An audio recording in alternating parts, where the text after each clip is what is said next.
Greetings. It is now Friday, November 17th, 2023, and this is Thomas Caldwell of the Aurelian Column, and this is a special report, sort of a Q&A as well, but a special report as well. And it's in response to my recent comments that I don't really think things are going to get terribly out of hand in the Middle East, because if they were going to get out of hand, they would have done so by now. But a lot of you have been contacting me, the ones who do correspond with me, and that's appreciated, saying, oh, there could be a nuclear war, we could be launching nukes, and the Iranians could have nukes, and the Israelis have nukes, and all these other fun things. So I'm not a real worrier about such things, even though I have nothing but total repulsion of anything nuclear. I think splitting the atom was the worst thing the human race ever did. I spent, as you know, a lot of time in Japan, actually got to know hibakusha, people who survived the two and hopefully only nuclear attacks on human beings. But I don't really think most people get the reality of these devices. Now, way back when I was working for United Press International, I attended a press conference in Tokyo that was given by the Indian version of the Joint Chief of Staff. I was a general. I know he was a Sikh because of the way he was dressed with a turban. His name must have been Singh, but he gave a very, very good presentation, and he gave me a brief interview later.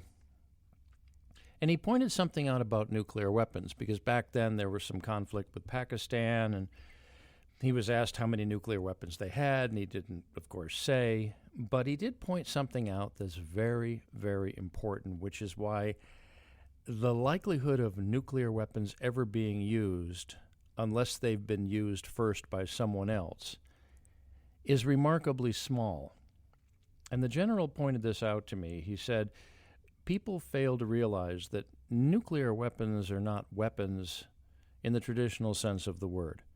They're more political weapons than anything else. And why is that? Well, because once you have nukes and the ability to launch massive retaliatory strikes of a horrific nature on anyone else, you're not going to be messed with. No one's going to drop bombs on you. No one's going to be threatening you with strikes or anything to that effect. You're pretty much sovereign. And to show you how the experts get it wrong, back in the late 1970s when I was a teenager, I happened to have the opportunity to speak to a senior State Department official who was supposedly an expert at South Asia. He had been there as a diplomat. I'm not going to say the man's name. He may or may not be alive. But I did know the family, which is why I was able to meet and talk to him. And he told me, and this was probably 1979 or 1980, that as soon as Pakistan gets nuclear weapons, there's going to be a nuclear war between India and Pakistan. A few years later, Pakistan did detonate a nuclear device. But there's not been a nuclear war, and that was nearly 40 years ago. It was 40 years ago or so I was told that. So let's see here. The reality is that once people get to the level, or once nations get to the level of having such weapons, command and control procedures are something that are put in place. Now, this is not to say that there aren't crazy people out there, but even the crazy people have an agenda. North Korea, for example. North Korea is basically a mafioso state run by the Kim crime family, and they're not interested in a nuclear war. They just don't want to be bombed or attacked. They want to keep extorting money out of Japan. Every time they launch a missile, I guarantee you, some money flows somewhere towards them. That the Japanese are infamous for paying off terrorists, and the North Koreans know that. It's possible that people can launch these things, but it's far less likely than the average person probably realizes. One person said, what if terrorists get nukes? Well, the time for that was the 1990s when the Soviet Union had collapsed. And if nuclear weapons had been available to terrorists at that time who want to bring back their version of God in a ball of nuclear fire, they probably would have been used by now as well. So at the end of the day, when a country gets nukes, it means that they can no longer be molested by the United States, for one, and they're not going to use them even at the very end. And we know that, at least with one example, and that was National Socialist, i.e. Nazi Germany in the 1930s and 40s. They had chemical weapons. They had biological weapons. And even as the Soviets were at the gates of Berlin blowing the place to pieces, they still didn't use them.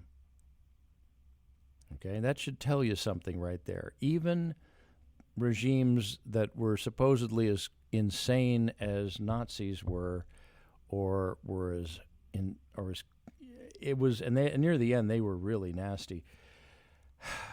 They didn't use them. There's something that kicks in to the human psyche that even at the level of suicide, national suicide won't happen. This is not to say it won't. I just think it is far less likely than the average person realizes, and even the average military person. If Israel was about to fall, I don't think they would use nukes either, because they know that their people around the world would be hunted down for 1,000 years. Will the Turks use them? No, I don't think any country is going to be the first to use them, because by the time you get to that level,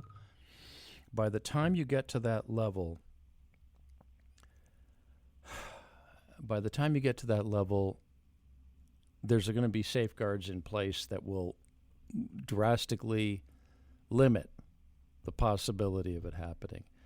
Now, again, the Arab world is standing by and condemning Israel for what's going on in Gaza. Egypt is flying cancer patients from Gaza to Turkey. I mean, they're doing this, but they are not going to intervene at this point because it's way past the time where that would have done any good. I'm sorry I'm calling it, folks. This is going to continue. It's going to be miserable. It's going to be, as I said, like Northern Ireland with the Israelis occupying Gaza and the West Bank, except many thousands of times worse. There's going to be bloodshed. Don't worry, you'll have plenty of that. I just don't think you're going to see nukes used. Sorry to disappoint you, those people that were looking forward to it. and there are people that are.